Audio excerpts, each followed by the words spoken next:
Hey, greetings, everyone. Lieutenant Colonel Alan West here, and welcome to the Steadfast and Loyal podcast.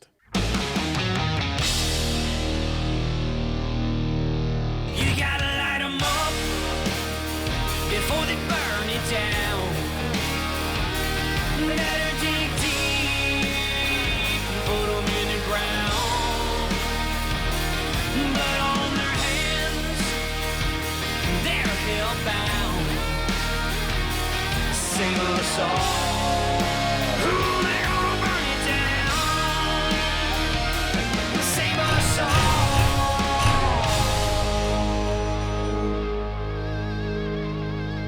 before they burn it down.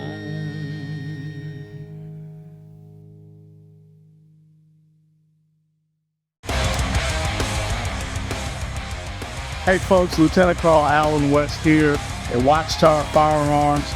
This is the custom design AR-15 that was just made for me. It's got my Steadfast and Loyal logo there. On this side, you can see my signature, my master parachutist wings, of course, American flag. And I just want to tell you that you can't be a great American unless you have a great American weapon.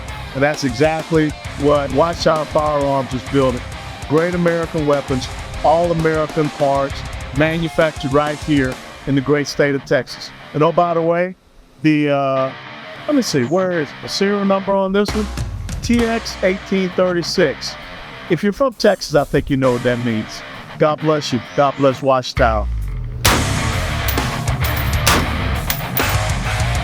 Hit, dead center. Yes.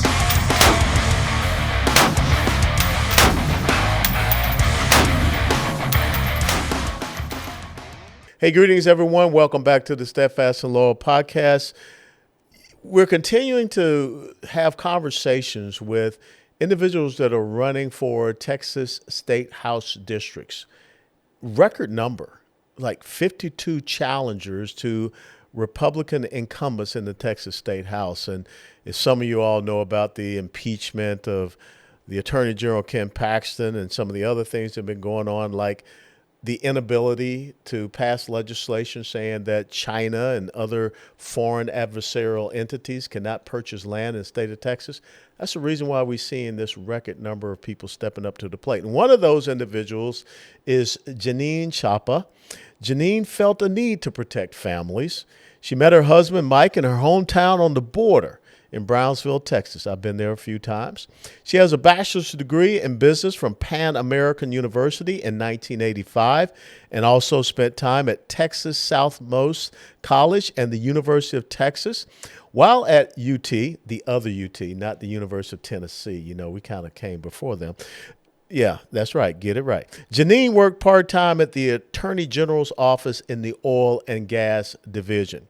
After graduating from college, Janine began work in the insurance business, later opening her own agency in San Antonio. We are now joined by House District 20 congressional candidate that covers Williamson County. That's the county just north out of Austin and Travis County, Janine Chapa. Janine, thanks so much for joining us here at the Steadfast and Loyal podcast. How are you?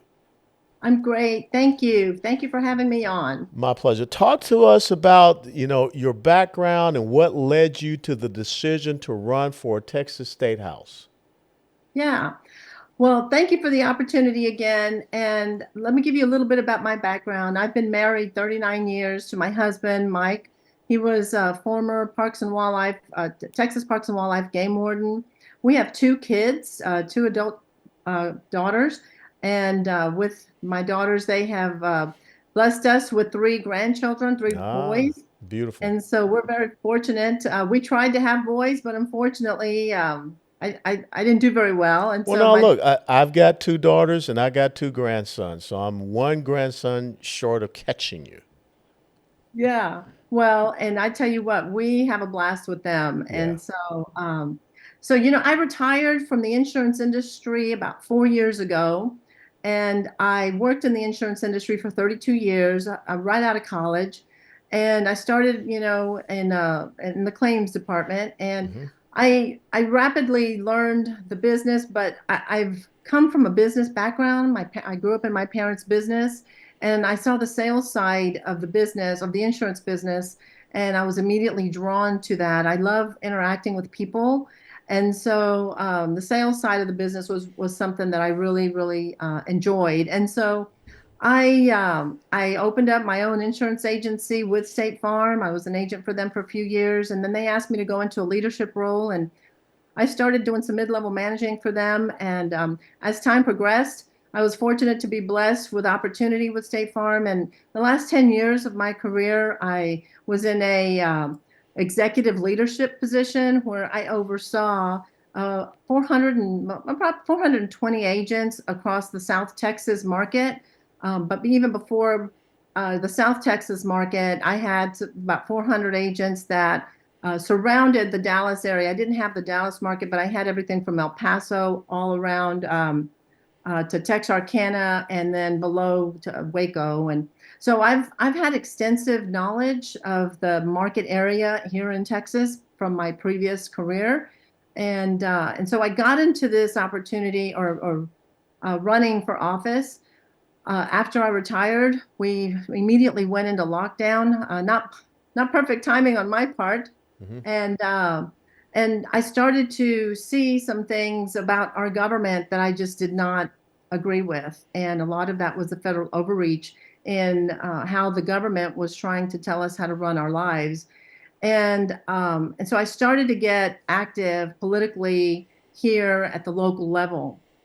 And I went to go see after we had our elections, and we were very much concerned. I was very much concerned with the outcome of our elections.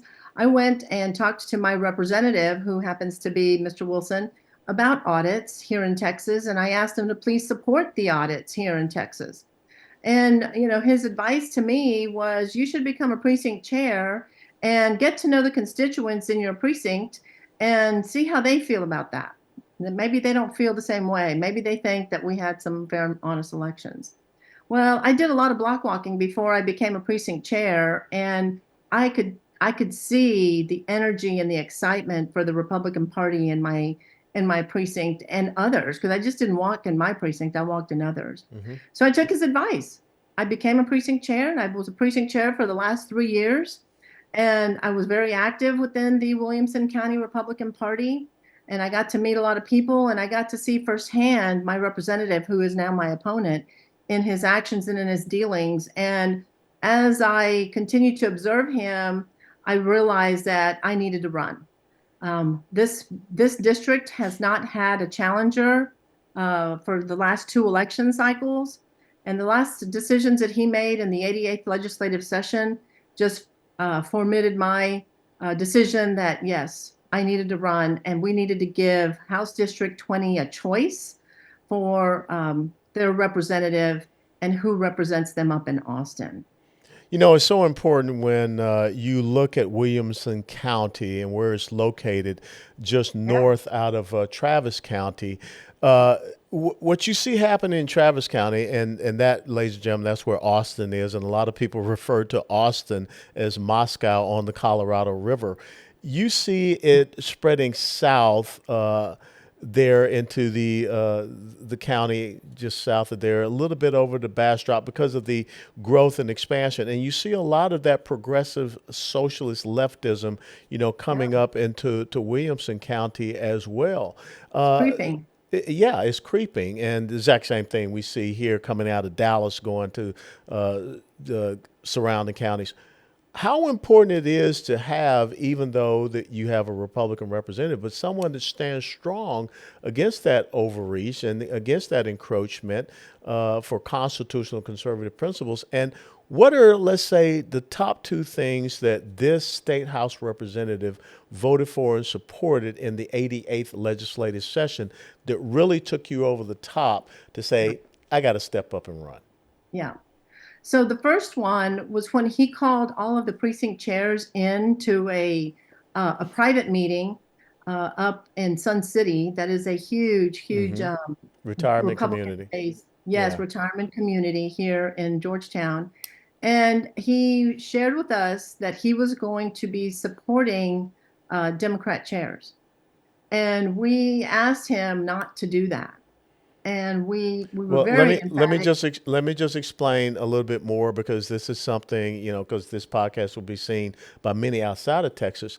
What you're talking about is that one of the initiatives of the Republican Party of Texas was to Yes, end the practice of the Republican majority appointing Democrats to be chairman of committees in the Texas State House. Okay, proceed. that's that's correct. That's correct. It was a priority that came out of the 2022 Republican Party priorities, and that I believe it was like item number 5 on the priorities. Yeah. And when he told us that he was going to support that, I was appalled. I was absolutely appalled because I knew how much time we had spent developing these priorities. These priorities start at the grassroots level. It starts at the precinct level. I had to have a precinct convention, gathering people in my precinct to understand what are the issues and what are the things that are most important to you. And then we rolled those up to our county convention and then to our state convention. And for him to be just cavalier with his statement around he wasn't going to support them because he didn't necessarily agree with all the priorities, I felt like, then why do we do these? I felt like it was a waste of the people's time. And so that right there was one thing. But then the next thing that he did that just really, well, he supports Dave Phelan. He supported Dave Phelan, and then Speaker of the Dave, House. Yeah. yes, the Speaker of the House, Dave Phelan. And then, the last thing that really put me over the edge was his decision to impeach Ken Paxton. And we gave him a digital petition of 2,500 names asking him not to impeach Ken Paxton. And he did it anyway. And for me, while we know the outcome and we know that Ken Paxton was exonerated, it was about the due process component of this impeachment that really bothered me. I felt like that was a violation of our constitutional rights. I felt like we are all entitled to our day in court. And I felt like, if me or my husband or one of my children were to be accused of something, a crime, anything, that we are afforded our due process rights under the Constitution. And he ignored that, and he ignored his people. He ignored what the people wanted, and that right there was enough for me to say we need a change. And I could go back and I could see just collectively the House of Representatives is more and more left and more radical, more and more liberal. That if we are going to save this state and this country, we need to get Texas back into the conservative side of this equation, or we're done. We're done. That's just how I feel. One of the things that I've always talked to candidates or people that are in a position, you got to talk about what you're for, not just what you're against. So let's talk Right. about what are your top 3 priorities if you are to be elected as the House District number 20 state representative. What would be your top 3 priorities? So the first one, and I know that I've been doing a lot of blog walking, getting my name out and letting them know what I'm doing. And I'm asking constituents what's important to them. And overwhelmingly, it's the border. And we have to do more on the border. And so that's got to be my number 1 priority, border security and closing the border. Number 2 is parents' rights. Parents need to have the rights to make the decision for their children. They know what's best for their children, from medication to education. Government should not be in the middle trying to tell their parents, the parents of children, what to do. So we've got to protect the children. And then the third one that I continue to be passionate about is election integrity. And we've got to fight this election integrity for our state. I continually hear from constituents that they are concerned about our elections. They're concerned that their vote doesn't count. They're concerned that what they say doesn't matter. And what they're telling me is they're not going to vote. And we can't have a democracy if our constituents, if the people do not feel confident that their vote is fair, it's safe, and it's protected. So let's talk about those three, because what I'd like to hear from you are a couple of solutions in each one of. So when you talk about the border, what would be a couple of your solutions in securing the border from the legislative perspective? What things do you think can be passed so that we can implement it down on the border? Yeah, so I was really disappointed that HB 20 didn't get passed out of the 88th legislature. And Uh, again, elaborate on HB 20. So a little bit. yes, HB 20 would have provided a border protection unit that would have been put in place between the ports of entry, and actually in the areas where there's easy access into the country Hmm. through the river. And that particular bill was a very strong bill, and it got derailed by a point of order by a Democrat. Yeah. And we had 5 Republicans who stood up to challenge the decision of the speaker, and they needed 10 Republicans to speak up and challenge the decision of the speaker, and we could only get 5. And so it was very disappointing that we could have had legislation that would have been passed back in the regular session, and we didn't. And so we need strong legislation that's going to get people, men, a border protection unit that's going to be able to stop the invasion that's coming in and through the sparse areas along the river. I was born and raised on the river, and so I mean not on the river, but on the border, Hmm. and I know how sparse it is. My parents had property that was right along the river, and people would cross in all the time. So we've got to close the border. We've got to put personnel down there, and then we've got to enforce our laws. We have laws. We have Hmm. immigration laws, and we're not enforcing those. And so I think immediately we could enforce those laws. Do you agree with Governor Abbott's busing of illegals to these other blue cities across the country? You know, at first I was in agreement with it because I felt like the sanctuary cities needed to understand the magnitude of what they were asking us to do here in Texas. It's not sustainable for anyone, for any city, any kind. I mean, this border issue has absolutely overwhelmed the country. And now our blue sanctuary cities understand exactly what we're dealing with here in Texas. And so while in the beginning I do agree, I did agree with him, and I do agree with him. Now it's become a national problem, and I believe that others, just not us here in Texas, want something done. And so I do believe that at the federal level, because there is more of an outcry from the national level, that when we get change in November, we will see immediate assistance down here in Texas and along the border, all the way to California. The Um, the only concern I have with that is that we have a governor that is aiding and abetting human trafficking.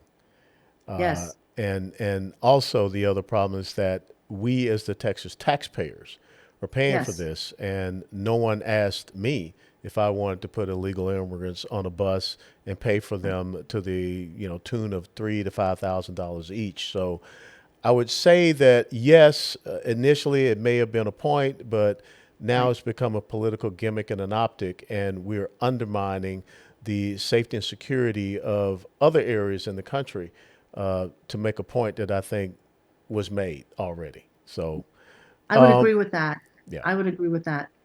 Parental rights. Let's talk about what are a couple of things that you would do to enhance, as you said, from Yeah. medication to education. Yes. So, early on when we had COVID, and first they were telling people who should be getting shots, and then they started going down all the way to the kids and the infants. And I had recently had 3 grandbabies, and I was terrified by that vaccine. I was reading and hearing about all the injuries that were affecting babies, and I did not want my children or my grandchildren to be affected by that. And so for the CDC to mandate vaccines to children was just something I did not agree with. And that's a parent's right, that parents need to decide what's right for their kids when it comes to medication or shots or anything like that. Now, the education component of this, you've seen what is coming out of our public school system, and it's appalling. I went to public school, and when I went to public school, we learned reading, writing, and math, history, science. We learned the things that I want my kids or my grandkids to learn in school. They're not learning that today. And so parents need to have, again, the choice. If the schools are not meeting the needs of the parents for their children, then parents should have the right to decide where they send their kids to school. Now, I went to public school, but I sent my kids to private school. I was blessed to have the opportunity to send my kids to private school, but I paid for that. I really would have loved some form of stipend or just a payback of the taxes that I was paying in school district taxes to help me fund the private education that I was giving my kids. And I think parents today need that kind of assistance. They're paying a lot of money in property taxes, and they're also expending a lot of money homeschooling or sending their kids to private schools. And so we've got to provide a solution to parents so that they can afford to give their kids the education that they feel is warranted for their kids. Competition is not bad. Competition is a good thing. And if the public schools, nobody's saying we don't want public schools. We want public schools, but we want them to do what we need them to do to provide thinkers, critical thinkers. They're not educating our children to be thinkers. Would you support the elimination of the obscenity exemption laws that we have here in Texas that allow certain entities to have these pornographic books available to our kids? Yes, I would absolutely support that. And I have a friend actually who has been auditing the Georgetown high school libraries. And in one high school, she's already found 19 books that are sexually explicit. And that's just unacceptable. Election integrity. What some of the things that you would advocate for as a member of the Texas State House to rectify the lack of trust and confidence we have in our citizens here? So one of the things we've been fighting for here in Williamson County is sequentially numbered ballots, Yes. sequentially numbered paper ballots, for that matter. And we almost had it for this primary. We almost had it for this primary, and it's disappointing that we lost it here at the very end. So I would be fighting for sequentially numbered paper ballots. I would also be taking a look at the waivers that the Secretary of State is allowing counties to utilize, where they can hide behind this waiver so that they don't have to follow the Texas Constitution in providing us with sequentially numbered ballots. The other thing that I believe I would file or support is giving our Attorney General back his authority to go after election fraud. The Texas Supreme Court ruled that the Attorney General had no business with prosecuting election fraud, and remanded it back to the DAs. Well, in Dallas County, Travis County, Harris County, Bexar County, those DAs are not going to go after election fraud. Yeah. And so we've got to give the Attorney General back the authority to go after that. Yeah, I absolutely agree. But I just want to, correct you on one thing. It was the criminal courts of appeals of That's the state right. of Texas that did that. That's right. I So, appreciate the correction. Thank you. no, I want you to always be on top of things and be correct. Now, here's the last big question that I think is so important for you to be able to articulate, because a lot of people, as I said, from outside the state of Texas watch this podcast. Why is your race? Why is the Texas State House so important for the rest of the nation? Well, Texas is a leader in the country. We are a leader from an economic standpoint. We're a leader from what we export, whether it's food, oil, gas. I mean, we are a leader in this country. And we are looked upon as leaders, and we are also looked upon as a very conservative state. And I think that people on the outside looking at Texas look to our leadership and look to our guidance to make sure that we are leading in the conservative movement that we need for taking back all of the wokeism that we see going on around the country. And if we don't take back Texas, I mean, because we're seeing that creep in our Texas House, starting from the Speaker of the House with Dave Phelan down to, I'm going to call them the minions that he's got in his committee chairs. If we don't change that, then we will see Texas going in a different direction. And I think the adage is, so goes Texas, so goes the country. Very well. Where can people follow you in your campaign, Janine? So I am at www.teamjanine.com, and you can find me on Facebook at Janine Chapa Campaign. You can find me on X or Twitter at team_Janine. And I really do appreciate all the support. As grassroots candidates, we don't get a whole lot of support. We've got to knock on doors, and we've got to ask for everybody to give and to donate. And I will tell you, this is such a really hard time for people. Inflation is killing everyone, but I still have people that are donating, and they are pulling from the bottom of the barrel from their budgets. And I am so thankful and so appreciative for anything and everything that we get.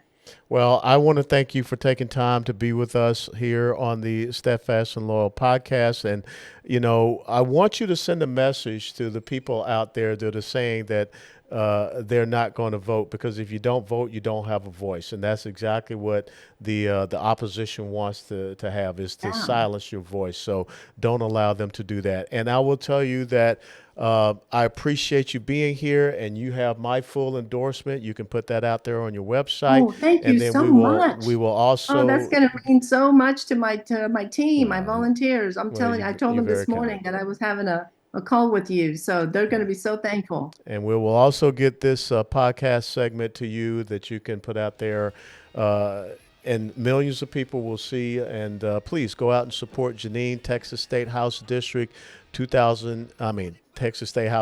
20 in the year 2024. Primary election comes up Tuesday, March the 5th, but early voting starts on the 20th of February.